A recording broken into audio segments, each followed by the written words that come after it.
the Bengals, your son. He comes back into Louisiana this Sunday. They play the Saints. How excited are you to have, or I guess him, because he's kind of an adopted son of Louisiana. It's probably going to be one of the few times in the Superdome a visiting team/player is going to probably overpower New Orleans Saints. How excited are you? How excited is he? I'm excited to watch it and to be in that number on Sunday. Yeah, we're excited as a family. You know, if you ask Joe, I'm sure he's excited, but you guys kind of know his personality. Yeah. He's so locked in to trying to get better, and today's their first really week of practice and putting in the game plan. So it'll probably hit him when he walks into the Superdome. But you know, for us, it's really special. I'm sure, again, deep down, it is to him. We're looking forward to it. You spoke about his personality. Obviously, you know, he's got the nicknames Joe Cool, Joe Burr, some other nicknames that probably aren't suitable for this interview. For the family. But you know, that comes from, you know, obviously growing up with a coach in the family, growing up with older brothers, I'm assuming. Has he always had that personality? Does that come from you? Did he inherit that Joe Cool personality from you? Because everything he does, whether it be showing up dressed in something that looks amazing, whether it be his interviews, whether it be some of the things that he does on the field, some of the things are subtle, but he always lands it. That's part of his personality. Where does that come from?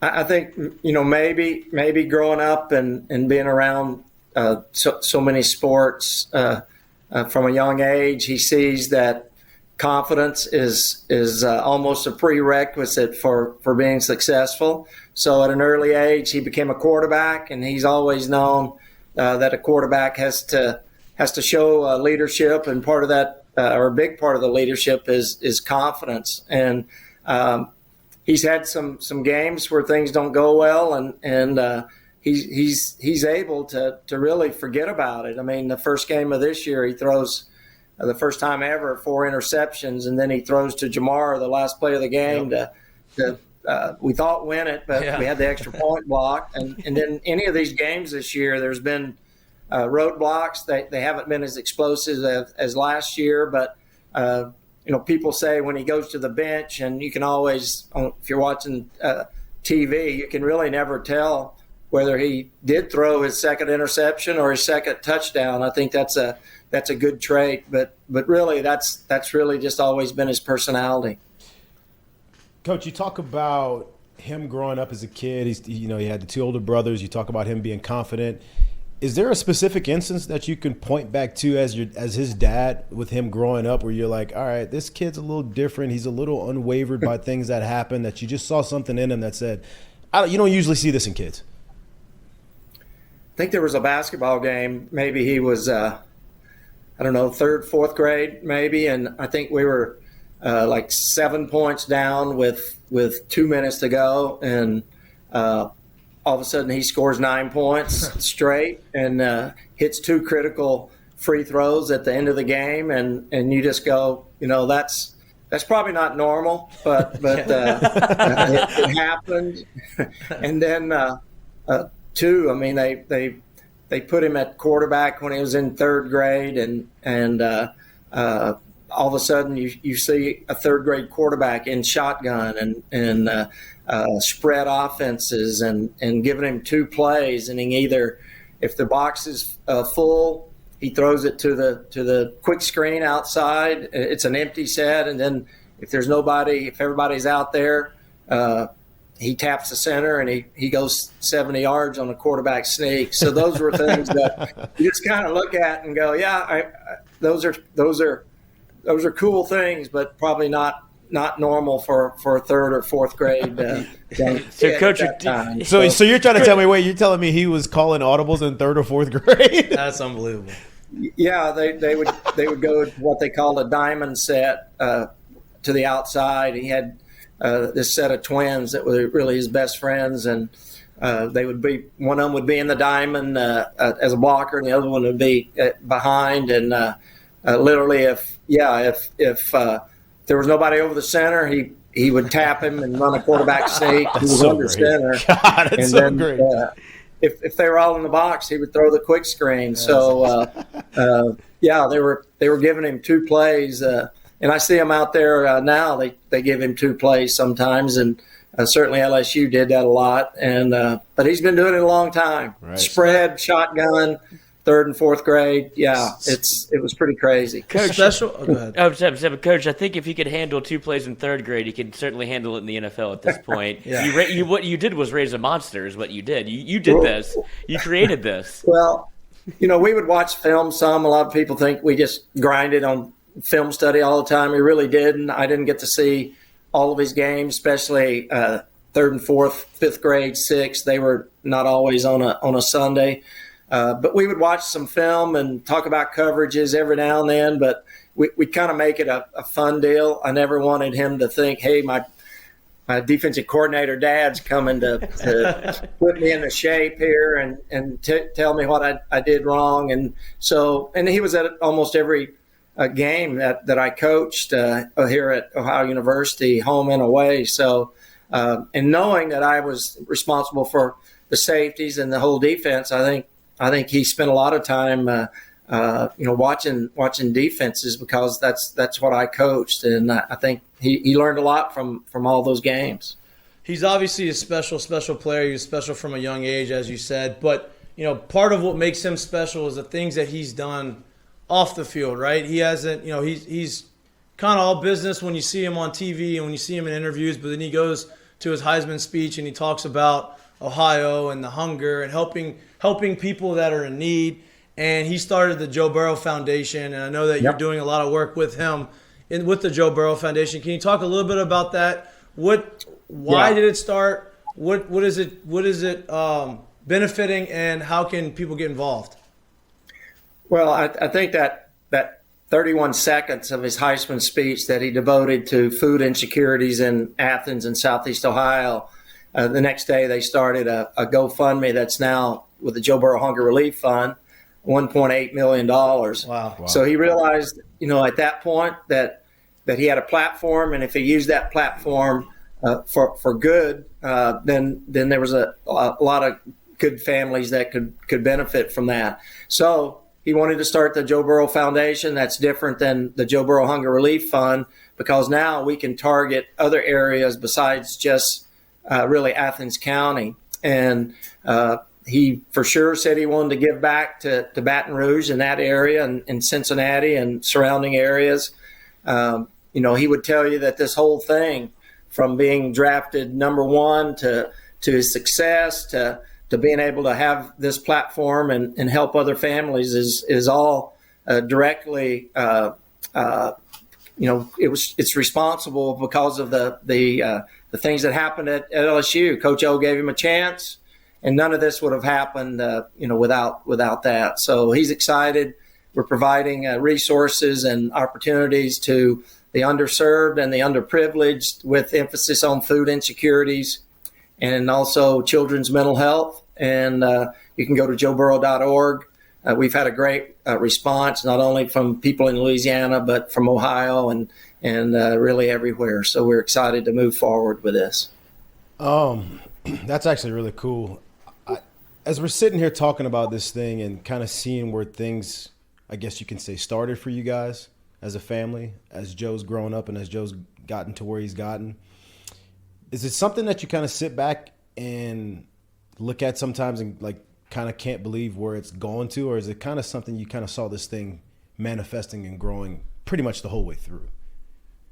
Oh, really every day I something happens and I think, it's crazy, and no, you could never have predicted it. Today we just paid off our first order of business with the foundation. We paid off 20 families' medical bills for their kids with mental illness diagnosis and treatment over in Cincinnati. And you go, Joe's really put ourselves in a position to do this. We feel fortunate and blessed as a family. But no, I always thought he'd be a really, really good quarterback and could play Division I. I kind of saw that as he did grow up, especially 10th grade. Started thinking he can play Division I football.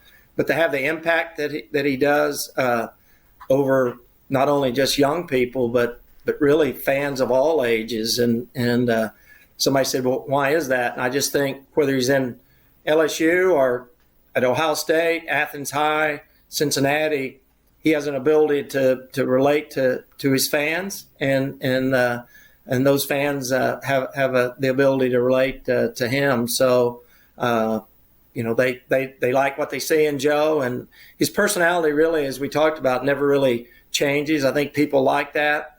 He didn't go crazy on Twitter and Facebook. He posts things that he thinks out, some social issues that he gets involved in.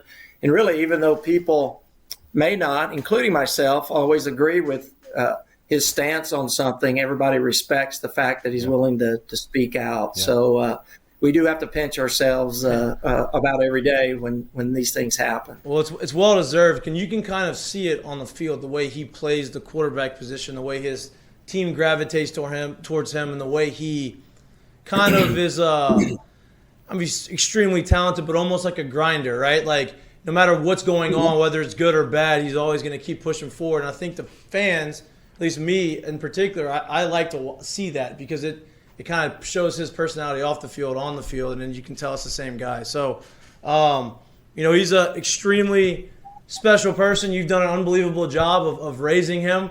And I know that he's, y'all are extremely close, and y'all have gotten advice. Here's what I want to ask you about the football side of it, though. You talked about you're a defensive coordinator. He grew up watching the defensive side of the football, and that's maybe has some merit to how good he is as far as understanding schemes and things like that. What is your take on the roughing the passer penalties right now in the NFL? Because I know there's a lot of people that have a lot of different takes on it, and I think they're pretty much all around the same area. Well, it's a thin line. As a defensive coordinator, I probably would say it's gone a little too far. But every time Joe gets hit, I want a flag. So he doesn't. I'm kind of speaking out both sides of my mouth. But I get it. They're protecting the quarterbacks. Quarterback is in a defenseless position, and let's face it, people are paying a lot of money to watch the quarterbacks. But there's times, a couple of those, this last Sunday, you just go, I just don't know what that defensive guy could have done to avoid that. So, but come Sunday in the Superdome, they barely touched Joe. I'm going to be screaming, roughing the passer. So if our guys get called, then my defensive coordinator hat's going to be on, and I'm not going to be very happy. But, it's part of what all of football is moving towards, and that's the safety, protecting really all the players, whether it's hitting a receiver, defenseless, chop blocks, those type things. And I think overall it's for the good of the game. Coach, I appreciate your time. I know we started a little late. I only have a couple more questions for you. I'm not going to take too much of your time. Yeah. The NFL is a very tough league to not only excel in, but to progress in, right? Everybody sees kind of your pitfalls and your weaknesses, and they make the adjustments, and it's up to you to adjust to them. What have you seen over the course of Joe's career, young career, the way he's adapted to the game, right? Obviously, his first year he got hurt. He comes back. He makes it to the Super Bowl. This year, teams are making the adjustment to him as far as, hey, we're not going to let you beat us deep. We're going to treat you like the Patrick Mahomes, and we're going to make you have to be patient, go and dink and dunk underneath. How have you seen his progression, and does that sometimes frustrate him that, man, like I know that we have so much more ability, but there's nothing that we can do right now?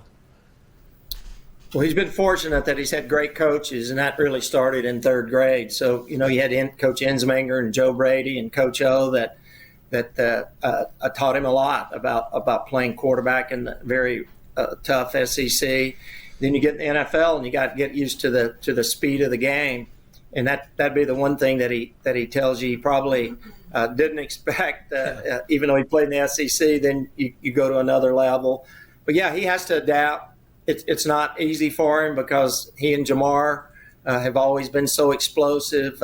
You got T. Higgins. T. Higgins didn't play much the other day, so that hurt us. But he's had to learn to adapt to what the defense is showing you.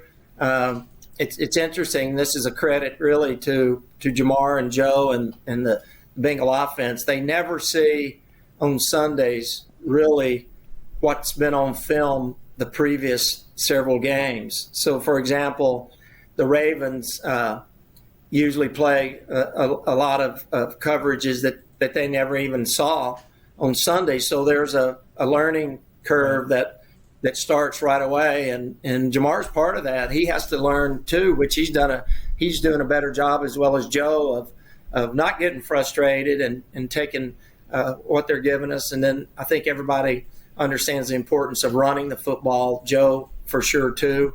And we ran the ball better the other day. That opens up the defense. They have to drop a safety down. We're getting a lot of two deep, and we get a lot of quarter, half, which is a defensive term that they're rolling up to Jamar when he's on the single season receiver side, and they're playing soft quarters on the three speed side. So it's still, but it's a credit to those guys, because nobody's going to sit there and play our guys straight up man to man the whole game. Nobody really ever blitzes too much, and it's something that they got to continue to work on and adapt to. Coach, I don't know if you saw the video that came out of your son, where it seems like he may be a little bit scared of just, I guess, allergies in general. Trash bags or whatever. But Was that a bug? No, there was a reporter that just hit him with just a hellacious cough Mid-question. in the middle, and everybody was like, "Wait!" And made people turn their heads that maybe Joe might be a little bit normal, because he actually flinched for once. So if you pass it on to Joe, say 2 for flinching from me, no big deal. Just pass it on, because I've never seen the guy flinch in a moment before. Who knows? I mean, he's pretty much got a one-track mind. Yes. Those media events, I wouldn't say they're his favorite thing. It's part of being the quarterback after the game and on Wednesdays, and he's on Colin Cowherd now with a podcast, so he's pretty media savvy right now. But I'll have to go back and look at that and see what that issue was. Hey, let's coach him up. You got to correct it. That's it. Coach, I got something for you, because this is something Okay. I feel like needs to be said to you.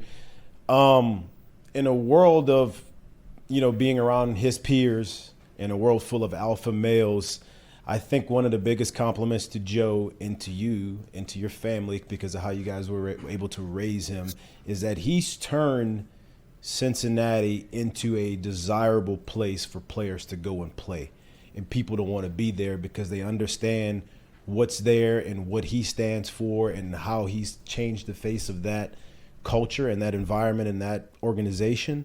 And, from the outside looking in, also being here still, if you show up to anywhere that's playing NFL football on a Sunday, there is a Joe Burrow following that wants to watch his games. And I think the biggest compliment to that is to him and what he's done is knowing that he's changed the face of that place. And that's a compliment to you guys as a family. Well, I appreciate those kind words. He takes his leadership responsibility. He takes it very seriously. He really turned Athens High School around. You saw what he did at LSU, and I say he, but he'd be the first to tell you, those are team efforts and coaching staff efforts. But he's always had the ability, seems like, and it's still happening, to raise everybody on his team, to raise their level of play. And I think, that's the sign of a good leader. It's just like he says with his foundation, everybody has a responsibility to do good. He would tell you that every quarterback has the responsibility to make his teammates better. And I think he takes anything like that as a leader of his foundation, or as the leader of a football team, as a quarterback. He understands that that's a big part of what you need to be successful. Coach, he didn't turn around the whole city. He turned around the whole franchise. They're practicing indoors for the first time. They finally got one. They finally got indoors. Got off the wallet a little bit. Yeah, it's amazing. We were at a tailgate the other day. We have one before every game, and one of our friends had a family come to the tailgate, and as a group, they said, "Hey, it's the Burrow family just looked for the number 9 jerseys," and he said he was crossing the bridge and he looked down where our tailgate was, and there were thousands of number 9 jerseys. Where's You Waldo? can't just look for hours. That it's amazing. We still see number 9 LSU jerseys. In where we sat the other day at the Ravens game, there were 2 guys with Burrow number 9 jerseys on that were separate. They sat separately. They weren't together. And at halftime, they were getting together and getting pictures with their number 9 LSU jerseys. That's so awesome. it's going to be interesting Sunday, because there's going to be, again, although they're Saints fans, there's still going to be thousands of LSU number 9s and Bengal number 9s. And we may roll out with our LSU number 9s on Saturday and our Bengal number 9s on There you Sunday. go. There you go. It's to be determined. So that's the beauty of Louisiana. You embrace Louisiana, and Louisiana's going to embrace you no matter where you go, even if you're playing against Louisiana's team. Coach, I appreciate your time. Okay. I'm assuming you're going to be in the number this weekend in New Orleans.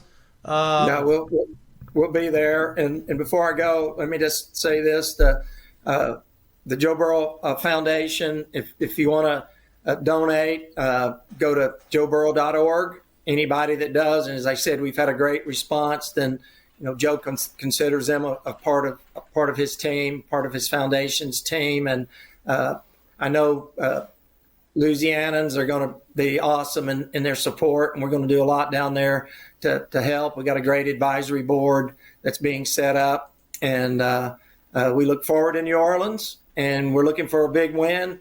Joe's favorite team used to be the Saints. He used to have, of course, number 9. You've heard him talk about Drew Brees. That's one of the 4 jerseys he has framed in his house.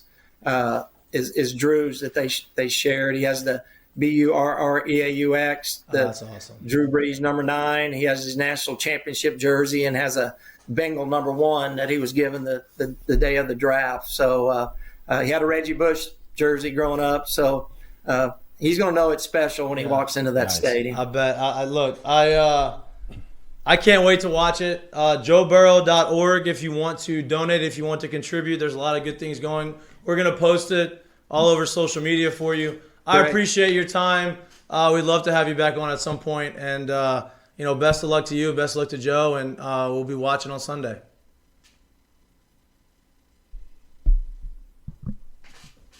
I think we froze. We got through it, though.